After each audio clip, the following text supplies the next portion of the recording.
Hello friends, welcome back to our channel maths and science trick and toys. આજના વિડીયોમાં આપણે જોઈશું ધોરણ 6 પ્રકરણ 11 બીજગણિતની પ્રવૃત્તિ। તો અહીં આ પ્રકરણમાં અત્યાર સુધી જે આપણે ગણિત શીખ્યા હતા ત્યારે અંગ્રેજી મૂળાક્ષરનો ઉપયોગ ન થતો હતો। અહીં અંગ્રેજી મૂળાક્ષરો વપરાય છે જેને આપણે કહીશું ચલ। ચલ એટલે કે સતત બદલાતો રહે છે, જેમાં એ બી સી એમ દરેક પ્રકારના અંગ્રેજી મૂળાક્ષરોનો સમાવેશ થાય છે જે કોઈ પણ કિંમત ધારણ કરી શકે। જ્યારે જે આપણા અંકો છે 1, 2, 3 વગેરે તમામ અંકો જેને આપણે કહીશું અચલ અથવા તો અચળ। અચળ એટલે કે એની કિંમત બદલાતી નથી, કોઈ પણ એક જ કિંમત ધારણ કરી શકે છે। જ્યારે એ 2, 3, 4 એવી કોઈ પણ કિંમતને ધારણ કરી શકે છે। હવે આપણે અહીં આપણી પાસે આ એક પટ્ટી છે, તો અહીં આપણી પાસે એક મૂળાક્ષર છે એલ। હવે આ જે એલ બનાવવો છે તો એના માટે આપણે બે આ પ્રકારે પટ્ટીની જરૂર પડે છે। તો અહીં આપણે લખીશું આપણો આકાર છે એલ અને નીચે છે સ્ટીકની સંખ્યા।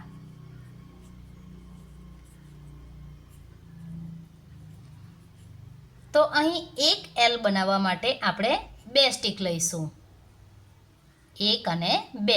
હવે આપણે 2 એલ બનાવવા છે તો અહીં આપણે જોઈ શકીએ છીએ કે આપણે અહીં 2 એલ બનાવ્યા છે। તો અહીં 1, 2, 3 અને 4।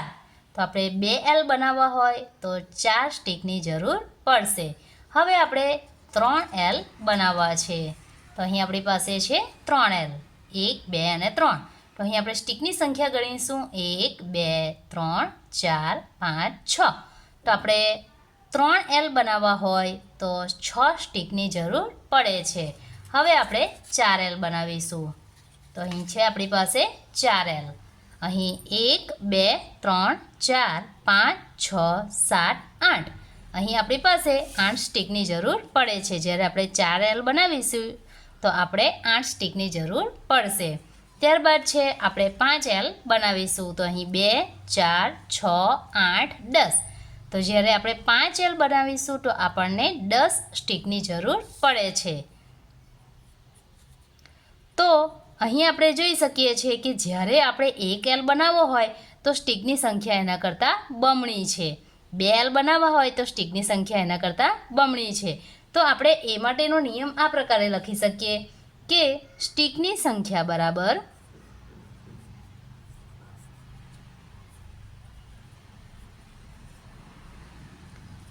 2 ગુણ્યા એલ બરાબર। હવે અહીં થશે 2 ગુણ્યા એલ અથવા તો આપણે એને ચલ માટે એન લઈશું। તો અહીં જે એન છે એ આપણને શું દર્શાવે છે? સ્ટીકની સંખ્યા। હવે આપણને કોઈક એવો પ્રશ્ન પૂછે કે ધારો કે આપણે 30 એલ બનાવવા છે તો અહીં એનની જગ્યાએ આપણે 30 મૂકી દઈશું। તો 2 ગુણ્યા 30 બરાબર 60 સ્ટીકની આપણને જરૂર પડશે। તો આ જે છે એ આપણો 2n એ આપણો નિયમ બનશે કે આપણે એલ બનાવવા હોય તો 2n આપણો નિયમ બનશે। હવે આપણી પાસે બીજો એક આકાર છે એ છે ત્રિકોણ આકાર। તો અહીં આપણે જોઈશું ત્રિકોણ આકાર છે આપણી પાસે અને નીચે આપણે એક બનાવીશું સ્ટીકની સંખ્યા। તો અહીં સૌપ્રથમ આપણે એક ત્રિકોણ બનાવવાનો હોય તો આપણને 3 સ્ટીક જોઈશે, 2 ત્રિકોણ બનાવવા હોય તો 3 અને 3 6 સ્ટીક જોઈશે, 3 ત્રિકોણ બનાવવા હોય તો આપણને 9 સ્ટીક જોઈશે, 4 ત્રિકોણ બનાવવા હોય તો આપણને 12 સ્ટીક જોઈશે, 5 ત્રિકોણ માટે 5 આપણે ત્રિકોણ બનાવવા હોય તો આપણને 15 સ્ટીક જોઈશે। તો અહીં આપણે સરળતાથી સમજી શકીએ છીએ હવે કે આપણે આ જે ત્રિકોણ છે એ માટેનો નિયમ આપણો બનશે 3n। હવે આપણને કોઈક પ્રશ્ન પૂછે કે આપણે 15 ત્રિકોણ બનાવવા છે તો આપણે કેટલી સ્ટીકની જરૂર પડશે? તો અહીં કરીશું 3 ગુણ્યા 15। એટલે આપણે અહીં 3 ગુણ્યા 15 કરતાં જવાબ આપણને 45 મળે છે। માટે આપણે જો 15 ત્રિકોણ બનાવવા હોય તો આપણને 45 સ્ટીકની જરૂર પડશે। હવે કેટલીક વાર આ જે છે એમાં જે આકારો છે એ અલગ અલગ આકારો છે. કેટલીક વાર આપણને આ પ્રકારે જોઈન્ટ આકારો મળે છે. તો અહીં આ પ્રકારે જ્યારે જોઈન્ટ આકારો હોય તો આપણે કઈ રીતે નિયમ બનાવી શકીએ તે જોઈએ. તો અહીં આપણી પાસે યુ છે. હવે એક યુ બનાવવાનો હોય તો આપણે 3 સ્ટીકની જરૂર પડે છે.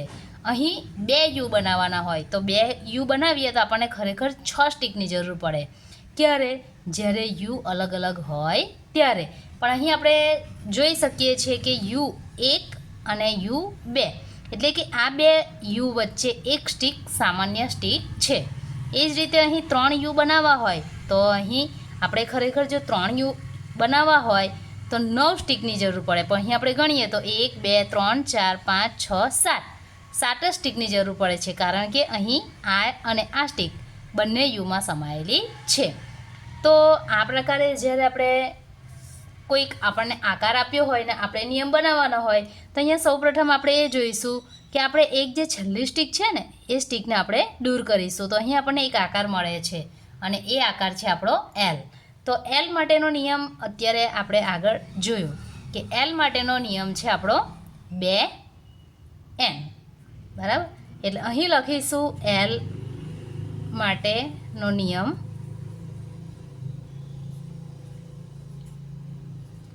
બરાબર શું થશે? 2n.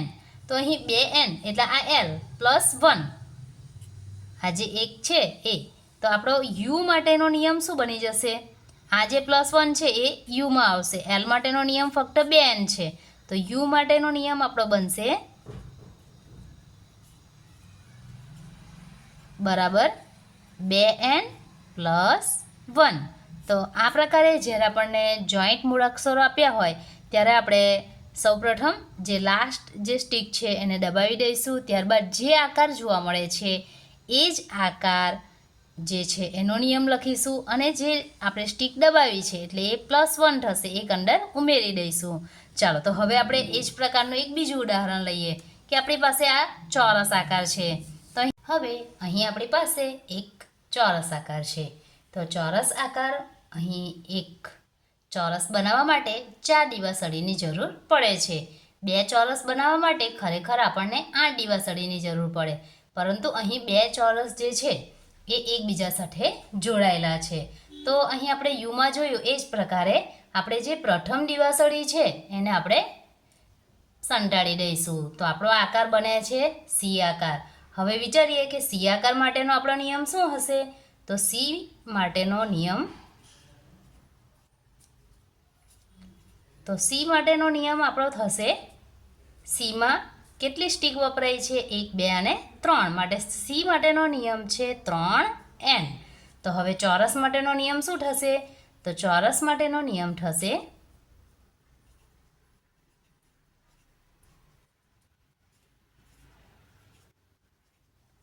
જે સી માટેનો નિયમ છે તે 3n વત્તા આપણે કેટલી દીવાસળી અથવા તો કેટલી સ્ટીકને સંતાડી છે? 1. તો આપણે અહીં +1 લખીશું. તો આ જે છે એ આપણો જવાબ આવશે. તો હવે જ્યારે આપણને કોઈ પણ પ્રકારે આવા જોઈન્ટ જે આકારો છે એના વિશે પૂછાય તો આપણે શું કરવાનું છે? જે લાસ્ટ સ્ટીક છે એને આપણે સંતાડી દેવાની છે. ત્યારબાદ જે આકાર બને છે એ માટેનો નિયમ લખવાનો. જે સ્ટીકને સંતાડી છે એટલે +1 કરીશું, કારણ કે આપણે +1 એટલે કે એક સ્ટીકને સંતાડી છે. તો આ જ પ્રકારે આપણને અલગ અલગ પ્રકારના પુસ્તકમાં ઉદાહરણ આપેલા છે અને કેટલાક સ્વાધ્યાયના એક્ઝામ્પલ છે. તો સૌપ્રથમ આપણે એ જ જોવાનું છે કે આપણે એ જે આકાર છે એ બનાવવા માટે કેટલી સ્ટીકની જરૂર પડે. જેટલી સ્ટીક એના ગુણ્યા n આપણે કરવાના થશે. દાખલા તરીકે એક મૂળાક્ષર છે ટી, તો આપણો નિયમ બનશે 2n. ઝેડ તો આપણો નિયમ બનશે 3n. યુ તો આપણો નિયમ બનશે 3n. વી આપણો નિયમ બનશે 2n. ઈ તો હવે ઈ જે છે એમાં આપણી પાસે 5 સ્ટીક વપરાય છે, તો આપણો નિયમ બનશે 5n. એસમાં પણ 5 સ્ટીક વપરાશે તો આપણો નિયમ બનશે 5n. એમાં કુલ 6 સ્ટીક વપરાય છે તો આપણો નિયમ બનશે 6n.